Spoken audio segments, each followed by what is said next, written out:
Hello, respected viewers. So, it's only a couple of hours since Sir Keir Starmer kissed hands.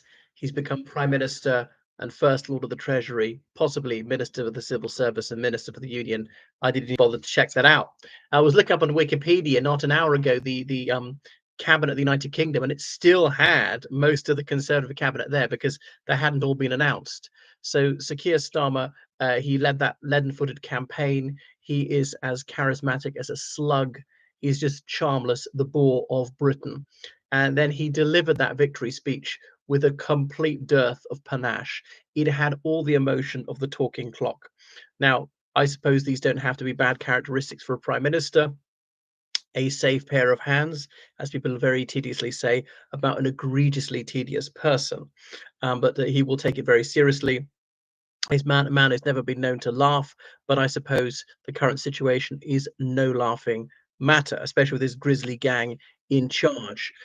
Speaking to a teenager who takes no interest in politics and watched it, saying, "Wow, he could have at least worked up some enthusiasm." Absolutely no pizzazz. So, but that shows a vacuity to him that he's missing this emotional thing, just so robotic, lacking in empathy. So dry as dust. Well, cometh the man, cometh the hour.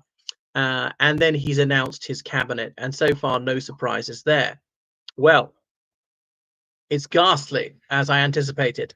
So, it's hard to stomach someone as imbecilic as Angela Rayner being deputy prime minister, a tax fraudster, someone who cheated in the electoral system, as in where she was registered, and obviously Greater Manchester Police, being shock troops of the far left, have allowed to get off with it scot-free. Private prosecution could be and indeed should be taken out against her. So there she is. She's taken over. Now, one of the few honourable admiral things she ever did was to give birth to her child at 16, when many of people would say, you got to kill that baby, and she didn't do that and brought her child up at that stage. So I do applaud her for her moral courage. I only wish a few more of her party had the moral decency that she did. But despite that, she does not want to save other children, which is perhaps even more shameful. Now, she's no great shakes educationally. She's no scholar. Nothing wrong with that. But should she really be a government minister? Can she read and understand these very important briefs? Does she have vocabulary? She comes out with many solecisms.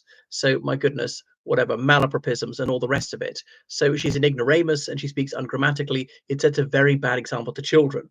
Now, Labour obviously fixated with getting more people into a university, and you can't do anything without a degree these days. You couldn't join the police. Can't think what else you couldn't do. You're not allowed to be a estate agent. So how on earth can you be deputy prime minister, the second most important job in the UK, a heartbeat away from number 10? Her finger could be on the nuclear trigger, and these are matters she simply cannot comprehend, does not have the cognitive faculties to do so, and it just doesn't know enough to make reasoned judgments. So it completely contradicts their idea that we'll have to go to higher education. Now, I know education can be overrated. Who was it? Was it Nancy Mitford said, in England, at any rate, education produces no effect whatsoever. Just look at me. Anyhow, because you look at John Major, an idiot, uneducated, all the rest of it, couldn't even pass the exam to be a bus conductor, and yet became prime minister. This was somehow thought to be attractive to Tories desperate to shake off their patrician image. But anyway, he was not as catastrophic as Liz Truss, who was an alpha mind, read PPE at Oxford, philosophy, politics, and economics. Did she even get a first? Was an accountant and all the rest of it. So now who does that leave? Okay, Rachel Reeves, one of the few Labour politicians I hold in high regard. Now, I've never met her, if I ever don't remember, although I overlapped at varsity with her, but a mutual friend knew her very well at the Bank of England. And she is capable and she is intelligent, and therefore I recognize how dangerous she is with all the stealth taxes she's going to bring in.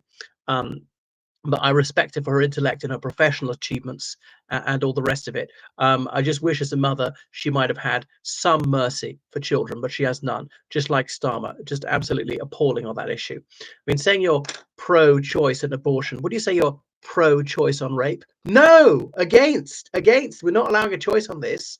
What about the victim? I know rape is a horrific felony, but abortion's even worse because that kills the victim. Oh my goodness.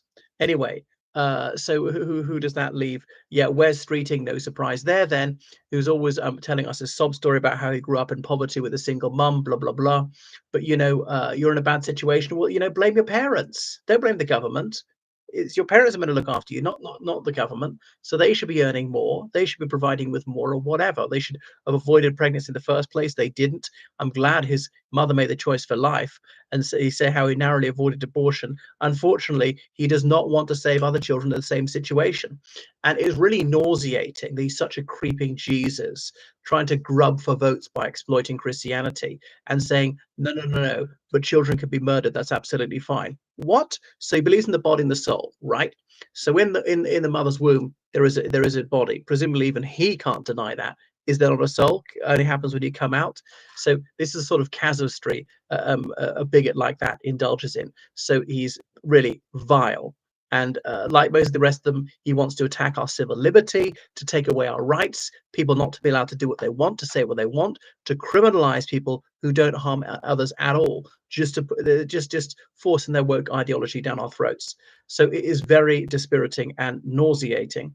Um, who else? David Lammy, a racist as Foreign and Commonwealth Secretary. All we need. I remember it was several years ago. It was in 2018 during that was it Children in Need thing. Some white woman. She was in one of the African countries. Was it Malawi? And she showed compassion to some black child, and he found that objectionable. He doesn't want to be on the program himself, saying, the toddler had a finger in his mouth. Any parents would have sorted that out. No, they wouldn't. Why? What's wrong with a child putting a finger in his or her mouth?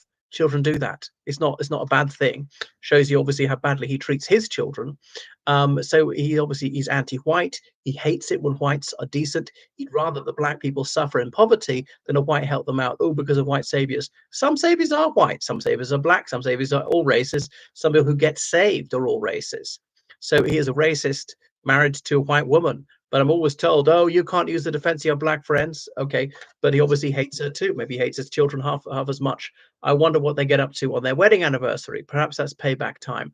That's the last thing that the UK needs, him as foreign secretary.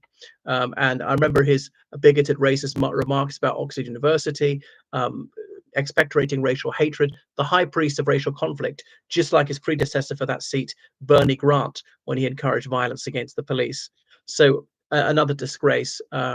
Anyway, and these are people who voted against renewing nuclear weapons. They want to leave the United Kingdom defenseless against Putin. Thanks a lot, Labour. So we're really unsafe in their hands. Yvette Cooper, she's a Blair retread. Really done nothing outside politics. Has been in politics, I mean, since she was 18, really, as an undergraduate, ever since elected to Parliament age 27. And so it goes on. Okay, Ed Millie Bland coming back. Ed Ward, Odd Weird or whatever is Energy Secretary. Well, okay, he's not terrible. Bridget Phillipson, I gotta say, she's quite a sexy chick. Maybe 8 out of 10. Education Secretary, and then she's always telling us how she grew up in poverty, blah blah blah. So again, she's never done anything outside politics, and I never taught a day in her life. But okay, you don't have to work in the relevant sector to be Secretary of State for whatever. You can be Defense Secretary never having been in the armed forces or anything like that. So there'll be yet more wokery. Not too taken with her, and want to tell us all about her private life and family life as a reason to vote for her. You shouldn't be exploiting your family like this. And I know a lot of Conservative politicians do the same. Shabana Mahmood is Justice Secretary. All right. So and more things have come through, like Pat McFadden, Chancellor of the Duchy of Lancaster, John Healey's Defence Secretary, and I think that's about it so far. Isn't McFadden? Is he a retread from the Blair Brown years? So Jonathan Reynolds, he's becoming Business Secretary. Is there anything I forgot to say? Yeah. So notably, Miss Reeves, she's the very first woman to hold that office of Chancellor of the Exchequer. So Starmer, he delivered a speech from the steps of Downing Street. And I mean, there's nothing wrong with his enunciation. He never fluffs his grammar and so on. Some noble sentiments there, and being gracious to Rishi Sunak. It doesn't start off as paid to start off being ungenerous about your opponent who's just been cleared out, and yet more grubbing about race for both of them, saying, oh, he's Asian or whatever, or I'm a Hindu, as though that's really got some sort of relevance to reason to vote for them. Certainly no reason to vote against them. So it is a dispiriting start to Labour's years in office, but they're crumbs of comfort for Conservatives, but I'll come to that in a later video. Thank you for watching. Make sure you subscribe on Patreon, donate on PayPal. Goodbye.